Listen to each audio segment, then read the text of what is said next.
Bonjour, bonjour à toutes et à tous. Donc je suis heureuse d'animer cette table ronde intitulée Agriculture de précision, robotique et automatisation. Les dernières innovations pourraient aider les agriculteurs. Donc on va bien être sur cet angle, cette thématique de la façon dont on peut accompagner les agriculteurs. Alors voici nos intervenants. Donc Flavien Roussel, responsable communication chez Nayo Technologies. Michael Arguedas, responsable robotique chez Neopharm. Bonjour. Et Aurélien Yol, donc cofondateur et CTO de Dilepix. Bonjour. Merci d'être là tous les trois. Alors la robotique, les outils d'aide à la décision jouent effectivement un rôle de plus en plus important pour soulager la charge de travail des agriculteurs. Et on sait aujourd'hui qu'il y a aussi un problème d'attractivité des métiers dans l'agriculture du fait de cette charge de travail. Donc on va passer en revue vos trois modèles, vos trois propositions. Donc on va commencer par vous, Flavien Roussel.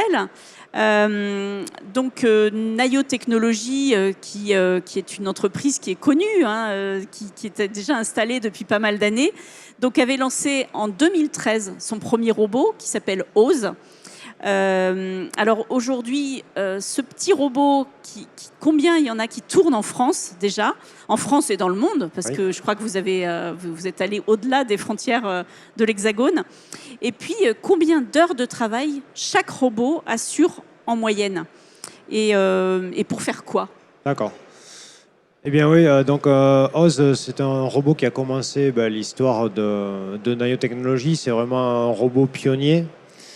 Il a été conçu pour faire du désherbage mécanique, notamment dans le maraîchage et les cultures spécialisées, pour apporter en fait du travail là où on manque de bras, parce qu'on manque vraiment de bras pour les tâches harassantes, les tâches qui ont une certaine pénibilité. Oui, c'est un robot qui aujourd'hui a été rejoint par 3 autres robots. On a une gamme de 4 robots, et pour le nombre d'heures réalisées par an, par robot, je ne peux pas vous le dire. On a aujourd'hui plus de 211 en circulation sur la planète et bientôt un total de 300 robots. On a quand même... Pour l'ensemble des robots ou uniquement OSE? OSE, il y en a un peu plus de 200. D'accord. Et après, on a un robot enjambeur viticole, une trentaine d'unités qui sont en circulation. On a un robot chenillard viticole qui vient d'être lancé. Et après, on a aussi un robot pour les grandes cultures, éventuellement aussi la culture légumière de plein champ. Alors, peut-être qu'on va détailler un peu. Donc voilà, ça, c'est le robot OSE. Voilà. Un petit robot. Petit robot, 150 kg, qui est capable de travailler environ 8 heures par jour. Ça correspond aux besoins des cultivateurs. D'accord. Donc, surtout le désherbage. Surtout le désherbage, on a quand même beaucoup d'utilisateurs qui ont créé des usages qu'on n'avait pas forcément pensé. Par exemple, il y a quelqu'un qui a fabriqué un outil pour déchausser les céleris raves. D'accord. Et il passe comme ça en termes d'arrachage à la main, c'est beaucoup plus simple. Il a juste à les ramasser. Après, il sème. On peut brancher des semoirs qu'on connaît dans le maraîchage. On peut mettre une caisse dessus pour s'éviter de la manipulation de la récolte trop fréquente. Donc là, on réduit. C'est un peu le valet de ferme, quoi. Voilà, c'est un petit assistant. Oui, d'accord. Donc, voilà, un usage au départ, mais je dirais les agriculteurs s'en sont un peu emparés et ils peuvent mettre d'autres outils pour élargir l'usage. Oui, et de toute façon, aujourd'hui, on est vraiment des porteurs d'outils. Qu'on soit en vigne ou en maraîchage, on porte des outils. Pour les grandes cultures, on porte avec un attelage 3 points. On laisse les utilisateurs choisir les outils dont ils ont besoin, ceux qu'ils utilisent d'habitude. Et quand c'est possible, nos robots les portent. En vigne, on est sur du standard aussi, une barre à trous, une sellette boisselée. C'est des éléments qui sont connus dans le milieu et elles sont utilisées. D'accord. Alors là, on a le deuxième outil, donc c'est Orio. Orio, voilà, le porteur grande culture. Lui, il est tout nouveau, hein, c'est ça? Il est lancé cette année. Il est dans sa première année. On a sur le stand de la robotique, au village robotique, on a le numéro 10 il va partir au Québec. D'accord. Et donc, il sert à quoi, lui? Alors, on va notamment faire du binage. Là, je pense que c'était des carottes. Mais pour les légumes de plein champ, on peut apporter du binage. On a une précision sur tous les robots avec du GPS RTK, donc une précision centimétrique. On peut également là ajouter des capteurs optiques à l'avant du robot avec une interface qui se place après l'attelage et qui porte l'outil et qui, en fonction des imprécisions du semis, peut redécaler un peu l'outil pour être sûr de ne pas toucher la culture en place. D'accord, oui. Donc là, effectivement, on voit le matériel, on se dit qu'il doit coûter un tout petit peu plus cher que le précédent. Oui, 4 fois plus. 4 fois plus. Donc le premier OSE, c'est autour de 50 000 euros, ouais, c'est ça? Un peu en dessous avec un package complet d'outils. D'accord. Et les services de guidage inclus. D'accord. Et là, on est plutôt sur du 200 000. Oui, autour de 200 000 euros. Oui, d'accord. Avec voilà, des usages quand même assez, complètement différents. Oui, vraiment au-delà de 40 hectares. Quand on a je sais pas, 40 hectares de betteraves ou moins et qu'on veut le partager avec un voisin ou qu'on va faire une cumasse, ça commence à devenir pertinent au niveau rentabilité. Oui. D'accord. Alors là, on passe sur le troisième. Donc, Joe. Voilà, Joe, là aussi, un lancement cette année donc, qui est adapté pour les vignobles étroits, type Champagne et Beaujolais, avec une grosse capacité de traction. Il fait à peu près 900 kg. Et donc, vous le voyez derrière, il y a une sellette standard construite par Boisselet. On est capable de travailler sur le rang, donc avec des outils intercept, des lames intercept, et entre les rangs. Là, c'est le cas avec un griffon. On peut faire les deux passages en même temps. C'est un peu comme sur un tracteur. Ouais. D'accord. Et donc là, l'objectif, c'est vraiment d'arrêter de faire des allers-retours dans les vignes, quoi. D'arrêter de les faire en étant sur un tracteur, avec à enchaîner des heures, avec le risque de s'endormir ou de se fatiguer. Et la charge mentale sur les chauffeurs, elle est assez importante parce qu'il y a des vignobles quand même qui valent cher. Chaque pied vaut cher. Donc si on commence à dévier avec l'outil et qu'on abîme, c'est pas vraiment l'idéal. Mais est-ce qu'il peut travailler tout seul? Alors, tous nos robots... Tout seul au sens... Oui, oui. Il sort tout seul, il travaille et il revient tout seul. Aujourd'hui, chez Nayo, on a une brique logicielle qui est commune à tous les robots. Oui. Et elle permet de gérer le travail en ligne et elle fait la gestion des demi-tours. Elle gère aussi les limites géographiques à l'endroit où le robot ne peut pas aller. Oui. Donc, c'est des robots qui sont en cours de certification autonome. Là, ça approche, c'est imminent. Le Bureau Veritas est dessus. D'accord. Donc, on a vraiment un outil qui, aujourd'hui, nécessite une présence humaine à quelques centaines de mètres. Mais on sait qu'on n'est pas loin de, normalement, pouvoir dire il n'y a plus besoin d'humains. Mais ce n'est pas forcément quelque chose on va dire, de malin. Oui. Parce que, comme un tracteur, on surveille toujours ce que l'outil fait. Donc, si on est dans une vigne, par exemple, en train de vérifier s'il manque des pieds ou de refaire le palissage, des choses comme ça, on a l'œil sur le robot, on vérifie le travail qu'il fait. En fait, il décharge de tâches qui ne sont vraiment pas valorisantes et on peut reporter du temps homme sur des... Et on reste à côté quand même. On reste, là, c'est à quelques centaines de mètres, on peut être là, le voir. Mais ça dépend aussi de la végétation. La vigne, des fois, ça pousse très fort. Donc, ça cache aussi le robot. Oui, bien sûr. Et alors, le dernier... Et le dernier, lui, il a commencé en 2017, c'est TED. Donc, c'est un enjambeur. Là, pareil, on a 2 perches standards, barre à trous, sur lesquelles n'importe quel viticulteur équipé peut atteler ses outils. D'accord, ok. Alors, on n'a pas donné les prix quand même des 2 derniers. Donc Joe, le Joe, c'est autour de 100 000 euros. 200 000. Et l'autre, c'est autour de 200 000 aussi. D'accord. Voilà. Très bien, merci. Donc voilà, pour résumer, dans l'idée de soulager les agriculteurs, il y a cette question de charge mentale, de tâches répétitives, hein, c'est bien ça? C'est ça. Et puis voilà, le fait d'avoir cette précision Oui, mais surtout pour la gestion, en fait, la gestion de l'enherbement ou la gestion des adventices, c'est quelque chose qui demande de l'intervention de manière répétitive et réduire la pénibilité et faciliter, on va dire, le travail pour toutes les autres tâches beaucoup plus valorisantes. C'est un peu la mission des robots aujourd'hui. Très bien. Merci. Merci Flavien. Donc, Michael. Alors, chez Neopharm, on utilise aussi la robotique, mais pas que, si on peut dire. En fait, c'est un concept qui est quand même beaucoup plus global. Alors, est-ce que vous pouvez nous expliquer quel est le système, justement, ce système global que vous proposez? Un système de production, en fin de compte. Exactement. Chez Neopharm, on fait des fermes, des micro-fermes maraîchères complètes. Donc ça va être des fermes à proximité des villes en agroécologie qui vont produire donc, des légumes et des fruits. Donc là, on peut voir un petit peu à quoi peut ressembler une ferme. Donc il va y avoir de la surface sous serre, de la surface en plein champ. L'idée, c'est vraiment de produire toute la diversité de légumes dont les personnes ont besoin pour se nourrir et de créer un écosystème résilient, un écosystème qui va produire beaucoup. Donc on prête beaucoup d'attention à nos pratiques culturelles et à la biodiversité. Donc on a une grande partie de la ferme qui est non cultivée. On fait de la récupération d'eau, on a des mares de biodiversité, des vergers, des bocagères. Donc l'idée, c'est de fournir le gîte et le couvert pour tous les animaux qui nous intéressent sur la ferme et de cultiver une grande diversité d'espèces. Donc on va avoir, là sur une ferme d'1 hectare, une trentaine d'espèces et peut-être 80 variétés de légumes différents. Et donc ça nous permet d'être très résilients, parce que quelles que soient les conditions climatiques, il y a certaines espèces ou variétés qui vont être impactées et d'autres qui vont en bénéficier.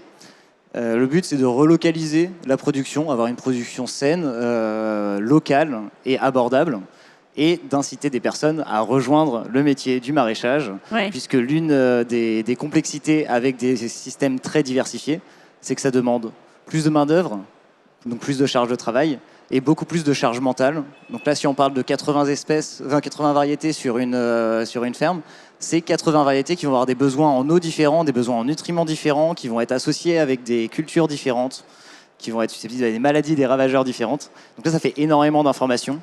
Et donc l'idée, c'est de voir comment est-ce qu'on peut aider à la fois à réduire cette charge physique et pénible, mais aussi cette charge mentale sur la ferme.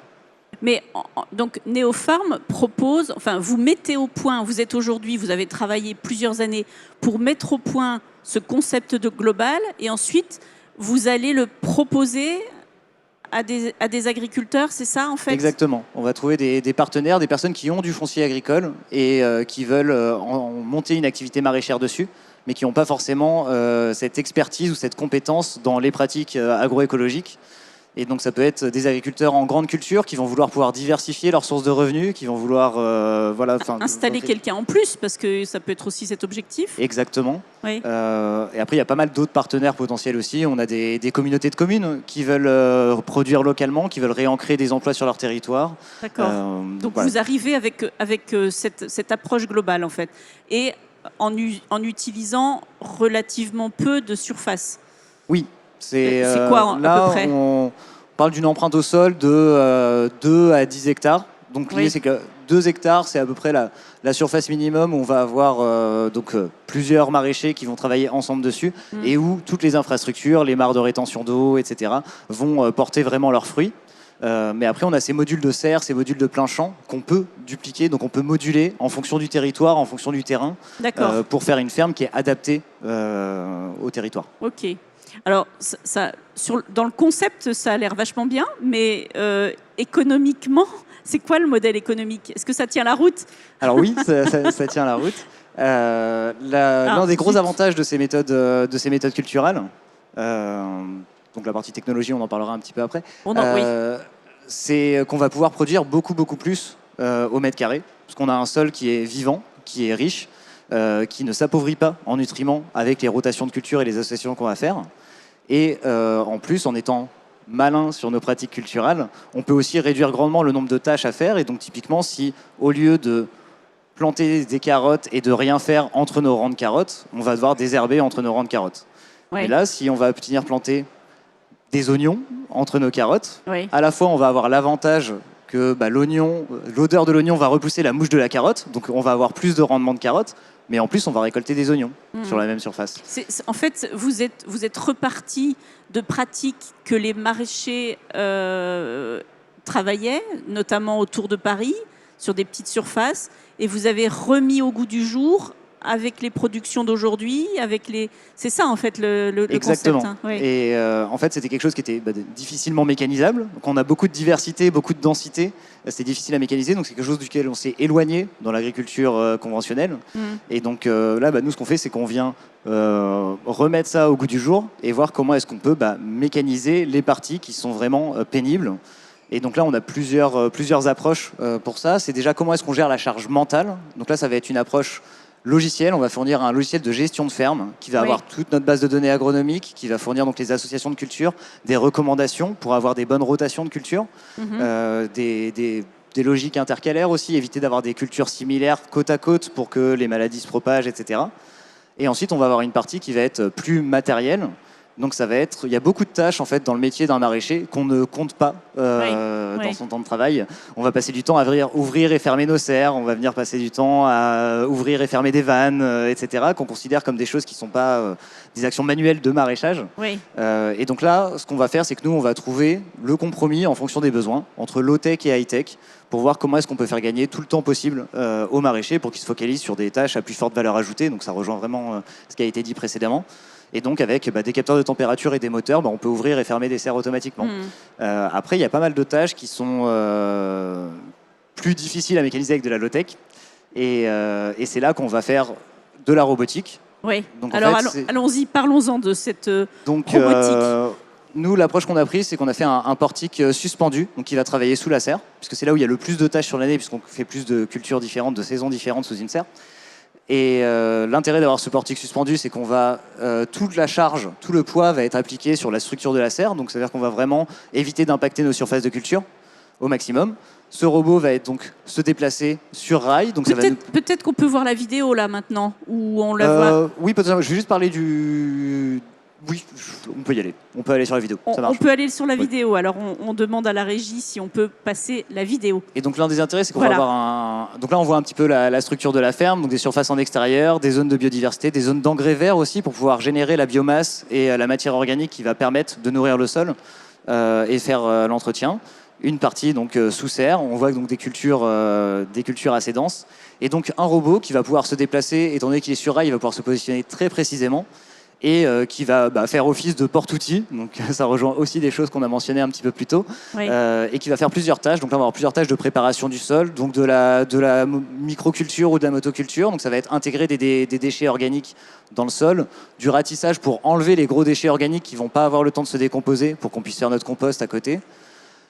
Du nivelage. Donc voilà, il y a des outils qui sont plus high-tech que d'autres.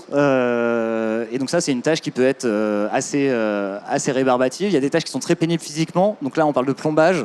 Typiquement, ça, c'est un outil qui est tracté à la main, en général, sur le côté par les maraîchers. C'est des rouleaux pleins de sable qui permettent de venir densifier un petit peu la couche de surface. En général, on va faire ça avant de semer pour que les graines puissent bien prendre sur une surface homogène. Donc là, on peut voir un semoir monorang. Donc ça, c'est ça qui va nous permettre d'avoir des cultures diversifiées, comme on disait. Si on veut pouvoir mettre des oignons entre nos carottes, il faut qu'on sème nos carottes uniquement. Et enfin, des outils collaboratifs. Il y a des tâches qui sont pénibles physiquement, qui prennent du temps, mais où l'intelligence humaine reste importante. Donc là, on peut penser à des activités de récolte ou des activités de plantation. Donc là, il faut contrôler les mottes, valider que les plantes vont bien prendre. Mais par contre, c'est l'outil qui va s'occuper de placer les plantes à intervalles fixes. Et donc l'idée, c'est vraiment de soulager l'agriculteur qui va pouvoir travailler dans une station debout. Et là, pour la planche de culture qu'on pouvait voir, à la main, ça prend à peu près 2h30 de planter une planche comme ça, parce qu'on est très dense, donc ça fait beaucoup de plants à mettre en terre. Là, avec le robot, on va y avoir pour une vingtaine de minutes. Et le maraîcher, en plus de gagner du temps, va pouvoir en faire aussi plus dans la journée, puisqu'il sera beaucoup moins fatigué grâce à la posture. Ok. Donc voilà, et l'intérêt que ce fameux robot soit au plafond, c'est qu'il ne dégrade, enfin, il n'abîme pas, il n'appuie pas sur le sol. Hein, c'est Oui, ça. il y a plusieurs avantages. Le tassement du sol en est un important. Il y a aussi un conflit d'usage des fois sur des surfaces agricoles. Donc là, on est sur des toutes petites fermes, donc c'est-à-dire que les espaces pour circuler sont assez faibles. Si on a un robot au sol, il va souvent être sur le chemin des maraîchers. Oui. S'il est suspendu, il gêne pas les maraîchers. Très bien. Bon, bah, donc voilà, on a fait le tour. Eh ben, merci beaucoup pour tous ces éléments. Donc, on va passer maintenant au troisième exemple, si on peut dire, avec Aurélien Yoll. Alors, Dilepix donc se positionne plutôt en amont de la production agricole. Donc vous n'êtes pas directement en relation avec les agriculteurs, vous êtes plutôt dans la mise au point d'outils qui vont être utilisés par les conseillers, les vétérinaires, etc.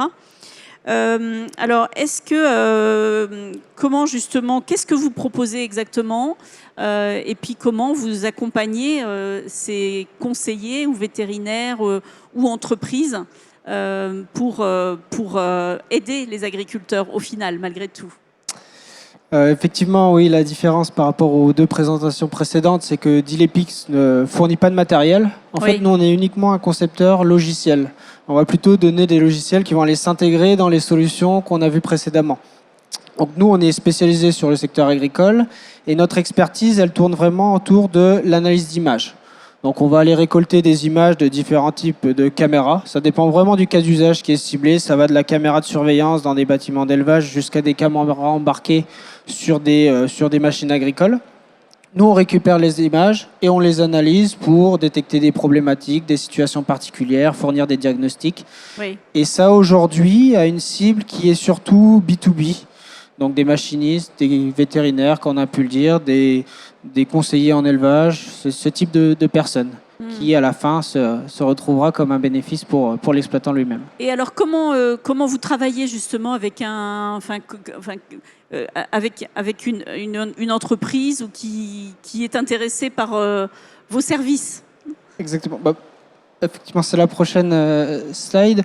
Donc généralement, nous, on arrive avec nos logiciels. Il y a deux moyens d'utiliser notre solution aujourd'hui. C'est soit on la met à distance sur une plateforme cloud, où là on va aller connecter des caméras à distance, on va aller récupérer les images. Les utilisateurs ont un espace personnel où ils peuvent déposer leurs données qui sont envoyées sur notre plateforme et les analyser. Et ensuite, ils consultent leurs analyses pour voir des diagnostics, voir les analyses en temps réel. On peut voir peut-être plusieurs cas d'usage par rapport à cette utilisation à distance. Donc, un premier cas d'usage, on est aujourd'hui sur des productions industrielles d'insectes. Donc là, typiquement, il faut s'imaginer que c'est un petit peu comme si c'était l'exploitant final. Hein, c'est le producteur lui-même d'insectes, donc il va aller développer ses insectes. Il y a différents stades de maturité, et puis tout au long de la chaîne de production, on va devoir faire du contrôle qualité. Donc on va devoir regarder, les compter, regarder le nombre de larves mortes, le nombre de larves vivantes. Et aujourd'hui, ça, c'est un processus qui est fait manuellement. Donc il y a une personne qui, tous les jours, va aller prendre des échantillons, va regarder si la qualité est constante, et puis va aller les compter manuellement, et aller compter les petites larves, comme on le voit sur l'image du bas. Compter les stades larvaires, etc. Exactement. Ouais. Et ça prend un petit peu de temps. Du coup, ça, c'est typiquement le type de tâche qui est à faible valeur ajoutée aujourd'hui et qui est automatisable de notre côté. Et donc là, on a déployé une solution qui utilise notre plateforme d'analyse à distance. Donc il y a des photos, des vidéos qui sont prises des échantillons. Nous, on les reçoit. Et l'opérateur, il n'a plus à passer le temps à les compter. Il a juste le résultat, combien il y a de larves, combien il y en a de mortes, combien il y en a de vivantes, les différents stades de développement. Et comme ça, il peut se focaliser vraiment sur l'après, donc l'exploitation de ce contrôle. Sur les décisions qui découlent de ces comptages. Exactement. D'accord. Un autre exemple aussi, en termes d'analyse à distance, on est sur tout ce qui est surveillance des activités animales. Donc là, on a travaillé avec des partenaires sur deux cas d'usage, à la fois en porc et en bovin, sur le suivi des activités, debout, couché, est-ce qu'il y en a à l'auge, est-ce qu'il y en a à l'abreuvoir. Et donc là, aujourd'hui, c'est des travaux qui sont faits par des vétérinaires pour donner un diagnostic sur l'agencement de l'exploitation, sur est-ce qu'il y a des problématiques à la production, sur amener des rations personnalisées aux animaux. Et aujourd'hui, c'est des caméras, c'est des vidéos qui sont utilisées par les vétérinaires, revisualisées pour que lui refasse ce diagnostic pour pouvoir apporter sa compétence agronomique. Donc nous, on est parti du constat que, bien, une nouvelle fois, autant que lui se focalise sur son cœur de métier, la compétence agronomique, l'interprétation de ses diagnostics, mais après savoir combien il y en a tout au long de la journée de debout couché ou à l'auge, ça on peut l'automatiser et on le fait via notre plateforme d'analyse à distance. Et là, du coup, le vétérinaire, il a des infos quand il n'est pas là, parce qu'en fin de compte, quand il arrive dans une exploitation, il va rester peu de temps, tout compte fait, pour observer ce qui se passe, quoi. Exactement, mais c'est un peu le fil rouge. Il fait confiance à l'agriculteur, mais c'est un élément de plus, quoi. Oui, tout à fait. C'est un peu le fil rouge de l'ensemble de nos solutions.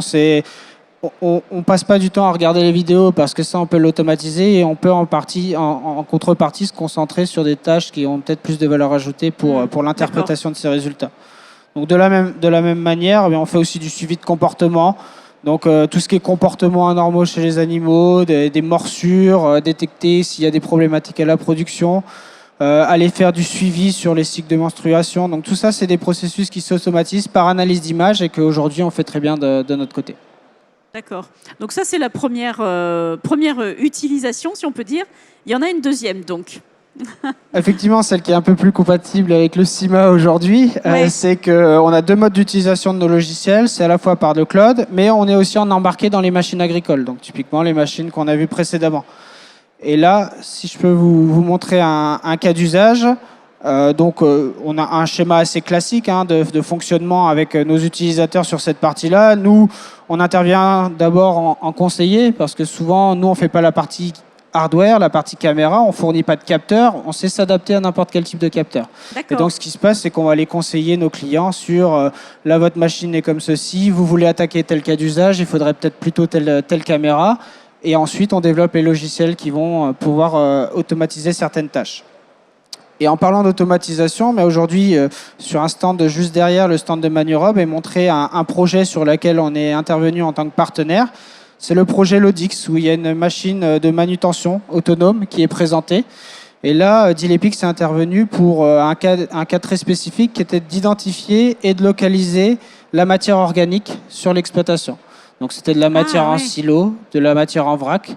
L'idée, c'est de se dire, aujourd'hui, l'exploitant il vient avec sa machine pour aller récolter la matière, l'amener d'un point A à un point B. Eh bien, nous, on automatise toute cette première tâche. On lui dit, la matière, elle est à tant de mètres devant toi. Elle est ici, c'est du silo. Il vaut mieux l'attaquer par tel angle ou tel angle. Et ça permet d'automatiser cette action de manutention, qui est aujourd'hui quelque chose qui est fait, mais pas forcément à haute valeur ajoutée. Eh bien, on peut le décharger sur une machine autonome. Et ça fait aussi partie de nos compétences d'amener ces logiciels en embarqué. Ça a l'air tout simple quand on le dit comme ça, mais effectivement, j'imagine que ça a dû quand même demander quelques réflexions. C'est plusieurs années de projet avant d'arriver sur ce premier prototype. La machine n'est pas encore commercialisée à l'heure actuelle.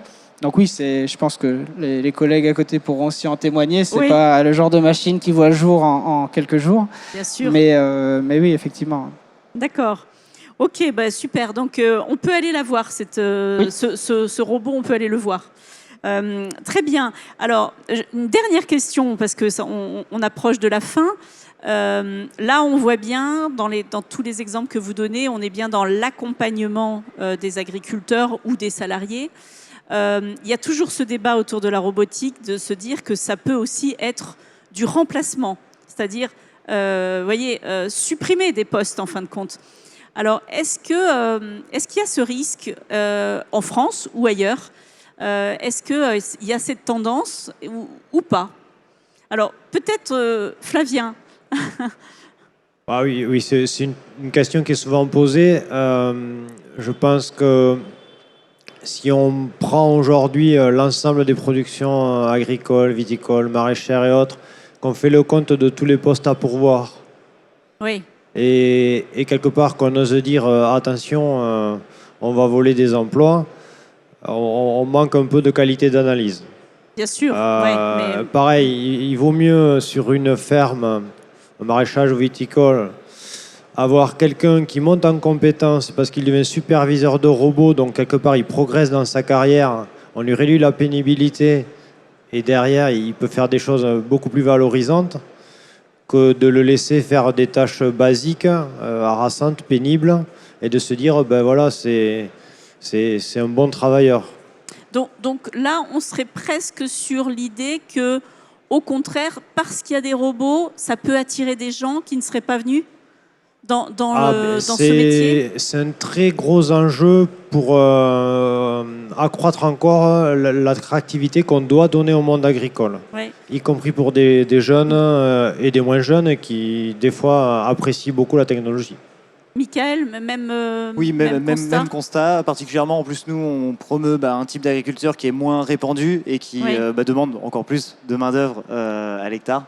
Donc, il n'y a pas de remplacement. C'est vraiment venir accompagner cette transition du maraîchage vers des pratiques agroécologiques et accompagner la jeune génération pour retourner dans ce métier qui est très noble, mais à cause de sa pénibilité, de la charge de travail, attire très peu. Des douleurs aux genoux, au dos, etc. Exactement. D'accord. Très bien. Écoutez, sur ces mots, on va s'arrêter là. Merci beaucoup. Merci à tous les trois. Merci de votre présence. Au revoir. Merci. Merci.